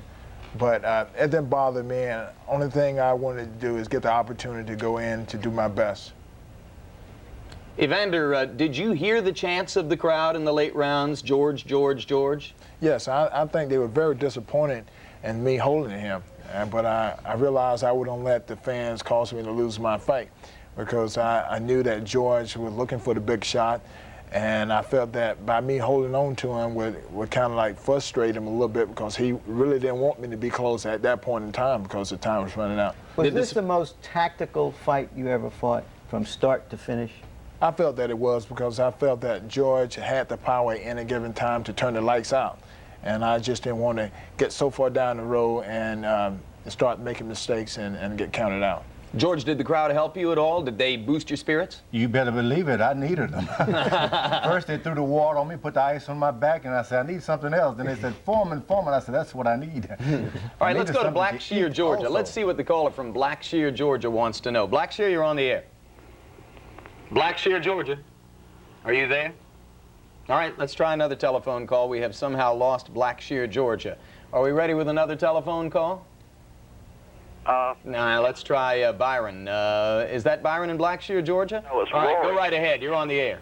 It's Rory in Blackshear, Georgia. Rory, okay. Okay. Am I on there? Yeah, you are. What's your question? I'd like to ask George, are you satisfied with going 12 rounds with the champion, or is it still the belt that you're thriving after? I still would like to be heavyweight champ of the world. I didn't come back for a decent payday or the Cadillac in the window, so to speak. I came back for the heavyweight title. And if my wife and family permits me, I'm going for it again. I'm going to spend a whole year out there till I get the championship of the world. Like I say, me going 12 rounds and the scores go one way or another, that's a matter of opinion. Knock me on the floor, beat me up, then I'll quit. But if you can't do that, I'll be here. Now, Evander, don't hit me now. But I'm enjoying what I'm doing. I'm having a wonderful time being my age and being productive. I made at least $100,000 for that fight. I think you made a considerable amount more than that, George. Let's go to Byron, Georgia. We have, once again, a call from the great state of Georgia. Byron, are you on the air? Yes, sir. My question is for heavyweight champion Evander Holyfield. Evander, could you tell me, were you as mentally prepared for your fight with George Foreman as you were with your fight with Buster Douglas? Yes, I were. I look at each and every fight as a big move for me, and I hope to get better each and every fight. So I had to be more in tune with my mind for George than any other fight, because it was a bigger task. George, looking at it from his point of view, isn't it unusual for a fighter who has achieved his life goal of becoming champion in his previous fight, and now he's fighting a 42-year-old guy, to be able to summon that same kind of intensity? What you're going to have to understand, 42 and 50 are real respectable and honorable ages these days. But from his point of view, you've made it respectable. No. His point of view and the world's point of view, you're going to have to start looking up to senior citizens. We are productive. Not only do we buy and pay taxes, we can actually produce. And we physically are able to meet any challenges that are put out to us, as with that Swaskov fellow over there. We can do it, and people are going to have to look that gray hair means nothing, but you got 12 rounds to go. You know, and falling out hair and beards and whiskers means nothing anymore, but hey, I've got a rough night, and we painted that picture, and I'm happy about it. Let's see what's happening in the boxing heart of Anniston, Alabama. Anniston, you're on the air. What's your question? Yes, I have a question for Evander Holyfield. My name is Rick.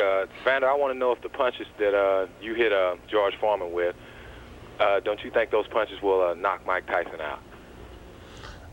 I really couldn't. I think it would have knocked anybody out. It didn't knock George out. I could be wrong. Shots like that, I hit other people, and they have went out. And the fact that it showed that George was a very determined individual that night. And I hit him with 17, 20 at one time. I found myself hitting with 2 at one time and still couldn't get him out of there. You know, there's a one time he slipped. He counted. Yes, he my slipped right in the hand. corner. No, he counted my right hand and hit me straight in the face with the same shot he hit Buster Douglas with. And he knew it was right on time, and he knew it was the right shot. Bam!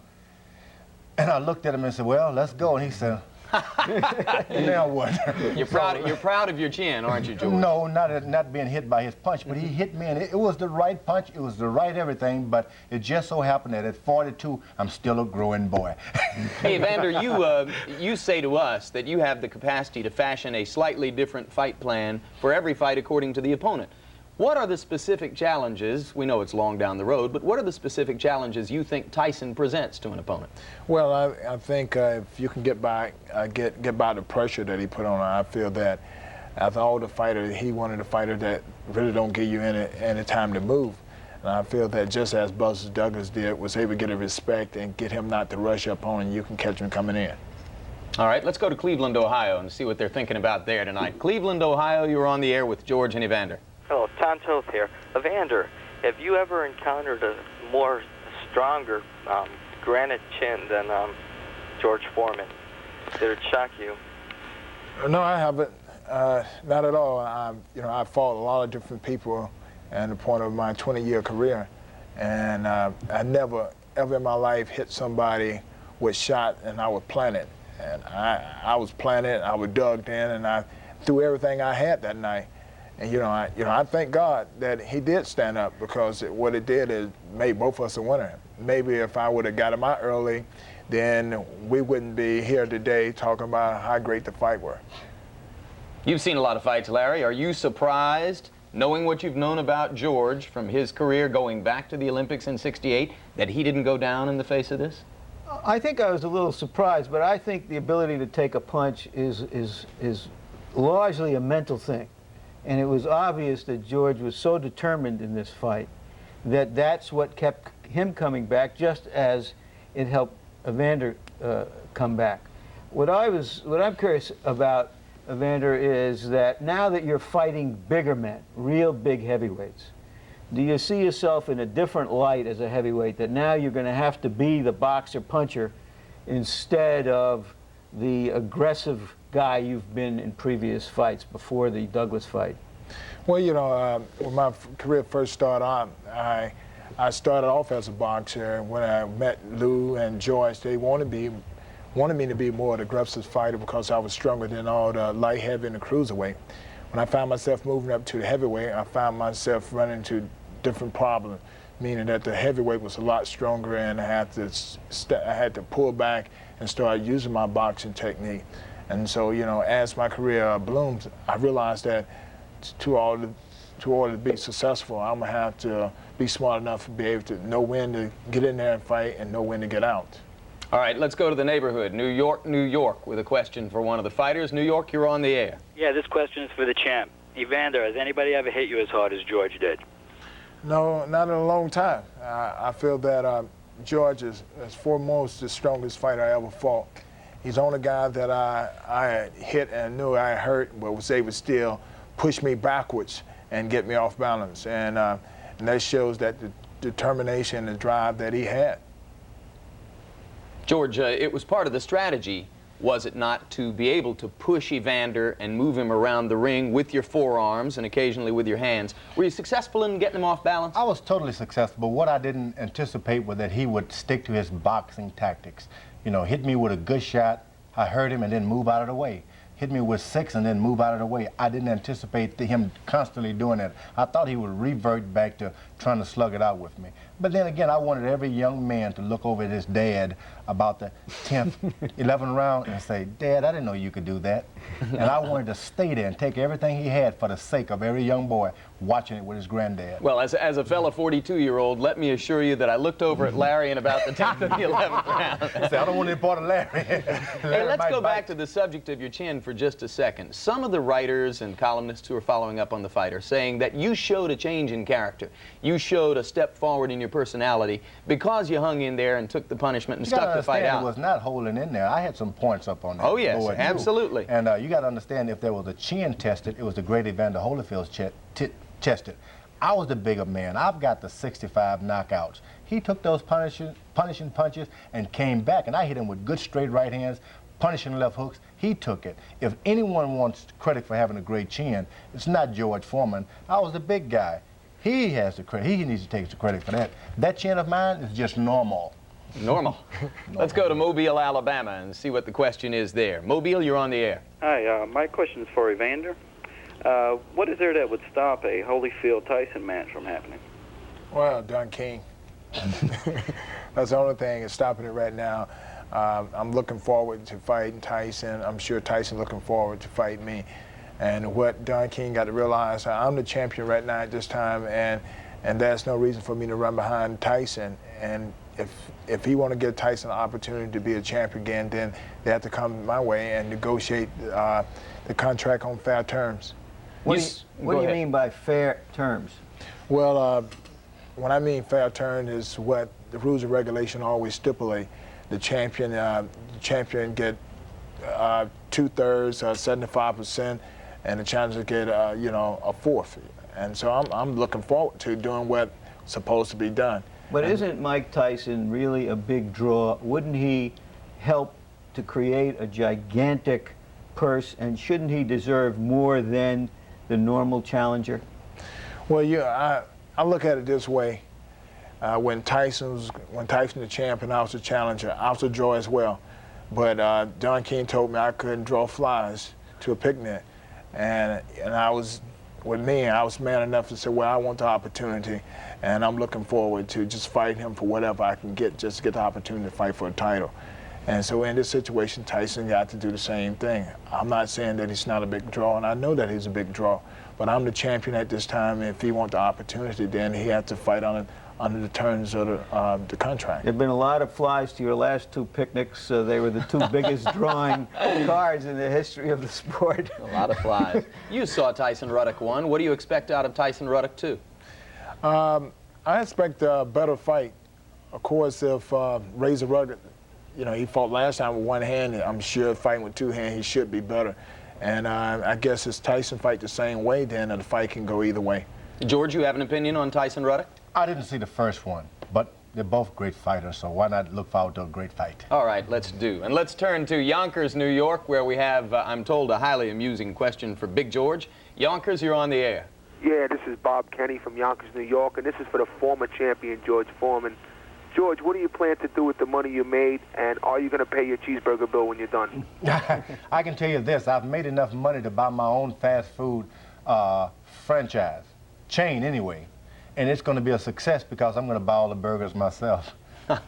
Hey, there's a suspicion that some of us harbor that some of this cheeseburger stuff is hype, that in fact, you're not crazy enough to have spent all of the last 6 months eating cheeseburgers, pizza, and ice cream, and that there had to be a high percentage of fish and poultry and complex carbohydrates in that diet. How true is that? Turnip greens. Turnip greens. With turnips, cornbread, crackling bread, chitlins, pork chops with gravy, rice. You hungry, Evander? That's my type of food. I know that's your type of food. That's the type of food they eat in Montebello, Alabama. Gentlemen, let's turn our attention to Montebello, Alabama, where they might be eating chitlins tonight. Montebello, what's your question? Good evening, gentlemen. I'd like to ask a question to Evander Holyfield. I've been watching him since his Olympic, I guess debacle is the best word for it. And I've noticed since, I guess it was the Dokes fight when I first saw it, that when he fights in the middle rounds of long fights, he seems to take the beginning of the round off and then flourish at the end of the round to win that round. I was wondering if that's an intentional move on his part or just unconsciously he does that. Well, you know, my strategy is to go in each and every round to take the lead, but look forward to the middle of the round when a lot of time my opponent think I'm hurt because I'm moving around. They feel that, well, if he's not punching, something's wrong. And a lot of time I want them to think that, and they waste a lot of unnecessary energy. Then coming in the last 30 or 45 seconds, I'm able to catch them with a lot of good shots. If not, knock them out. The next round, they come in with their mind all bent because of the punishment that they took in the previous round. George, when Sugar Ray Leonard came back to defeat Marvin Hagler after a lot of time off, he employed the strategy of flurrying in the last 30 seconds of each round and conserving energy and using that tactic to impress the judges. Did you consider something like that? They want to win by points. Yeah. They can actually rehearse in the gym what they're going to do in the fight. All I do is knock people out, and how can I rehearse that? I didn't want a decision. I didn't want to win a decision. I wanted a knockout. Until the final bell ring in the 12th round, I was still seeking a knockout. George, that's what I was trying to do. George, if you had fought in your present style, which is more relaxed and purposeful than you did when you were younger, how much of a better fighter would you have been? It's hard to say because I became heavyweight champ of the world, so it all was not wrong. Right. I was successful to a certain degree. I fought great fighters like Muhammad Ali and Joe Frazier. Even on your best night, the only thing that can whip certain guys like that, even Evander Holyfield, is time itself, not so much as what you do. My style fits in for today. I may have been out of style 15 years ago. I personally am of the opinion that tactically you're a considerably better fighter than you were at that time a long time ago. And there are some who say it would have been interesting to see this fighter in that body. But this fighter goes with this body, right? This fighter goes with that body, and this body is the body of the 90s. We're wearing out the phone lines, gentlemen, in Georgia and Alabama, but let's keep it up because we're having fun. Huntsville, Alabama, the Rocket Town. You're on the air. What's up? Yes, hello. I just wanted to ask Evander Holyfield how he felt about that typical George Foreman uppercut with the left hand, that one he walks in with, and then he throws that short left hook. Well, that uppercut that he steps in and throw is one that almost got me. And because when he hit me, put an instant knot on my head right then and there. And it was just a glazing shot. And I pretty much knew for the shot that particular move for what he did to Jerry Cooney, and I was watching out and trying not to get hit with that and get hit with the hook, because usually them are the shots that he usually take people out with. The man is skillful. Evander Holyfield, very skillful. As I listen to him speak now, I see he's a lot smarter than people gave him. Yeah, he didn't talk enough to satisfy you during the 6 months leading up to the fight. Let's go to Savannah, Georgia, as we continue in the Southland. Savannah, you're on the air for the last question of the night. Yes, my name is Humphreys, and George, I'd like to know how the members of your church feel about you being a fighter. Which fighter do you want to talk about that? Why don't we have both of them answer that, since both of them are devout Christians? George? Well, the strange thing about it, I preach in church all the time, especially the young people. If you want to be a boxer, wrestler, singer, dancer, go to church. There's no finer place than, and the God that I serve is the God of I'll help you be the best of whatever you want to be, not the God of you cannot do it. I think after the fight, they were all relieved that old preacher man made it back and would be able to eat their fried chicken again. I guess now you can respond. Evander? Well, you know, with me, I was brought up in church and a very spiritual person. And I feel that, you know, the Lord do grant everybody the opportunity to be their best in whatever they choose to be, what's right and what's fair. And my church backed me, Winston Village and New St. John and Mount Ephraim Baptist Church. All these churches backed me, and a lot of people pray for me. You know, I thank God to be able to uplift His name and what I'm doing. Great. Gentlemen, your final thoughts. Evander, what do you think you will remember longest and remember best about fighting George Foreman? Well, I will remember that you can't take age for granted. And he proved something to me that it's the desire and hard work that a person have to endure to be their best. And, you know, I wasn't looking at the age factor, it's just the point of his desire that he wanted to win so much that was cost me all that hard work, because it's just that desire and determination that he believed that he can do it, and I'm glad that, you know, he's a spiritual man. George, your final thoughts? Final thoughts, I got a chance to really read some fine newspaper articles. After the fight, for the first time, my journalistic friends were saying good things, not about George Foreman or Evander Holyfield, but about the sport of boxing itself. I'll never forget, and I will always cherish that thought, and be thankful for the journalists who spoke well of my beloved sport, boxing. And gentlemen, we will never forget, and we will always cherish what you gave us that night in Atlantic City and what you've given us tonight. Thanks very much. Thank you. Larry, it was a great night then, and this has been a great night too. And I would like to add my voice to all of those journalists that George refers to. Just imagine a fight that made everyone feel good. Everyone who saw that fight felt good. And their words like dignity and class and fun and inspiring were thrown around to describe both of these fighters. Just imagine that. Well, the fight wasn't like anything else. In the end, perhaps it was as one-sided as a sunny-side egg, yet always it was compelling and often very competitive. A drama entitled, "The Old Guy Hung in There, Took a Beating but Went the Distance, Kept Coming and Trying." Evander Holyfield won the fight decisively. George Foreman won our hearts just as decisively. And that's the stuff of champions and heroes. Thank you, gentlemen. Thank you. And thank you, Larry. You know, one of the things that distinguishes boxing from all other sports is that so much of what we say and think about it is personal, subjective, unsupported, and undisputed by numbers and statistics. Discussion of Foreman Holyfield could go on for years, and surely in some quarters it will. Our aim this evening has been to help provide some fuel for that discussion, and we hope we've done so. We thank you very much for being with us. Good night. World Championship Boxing returns to HBO from Reno, Nevada on May 18, when Hector Camacho takes on Greg Haugen in a 12-round junior welterweight fight. The executive producer of HBO Sports and the producer of Holyfield vs. Foreman was Ross Greenberg. The director was Mark Payton. The replay producers were Michael J. Whalen, David Harmon, and Brian McDonald. The associate producers, Kendall Reed and Kirby Bradley. The production manager was Russell Gabay, and the technical supervisor was George Wenzel.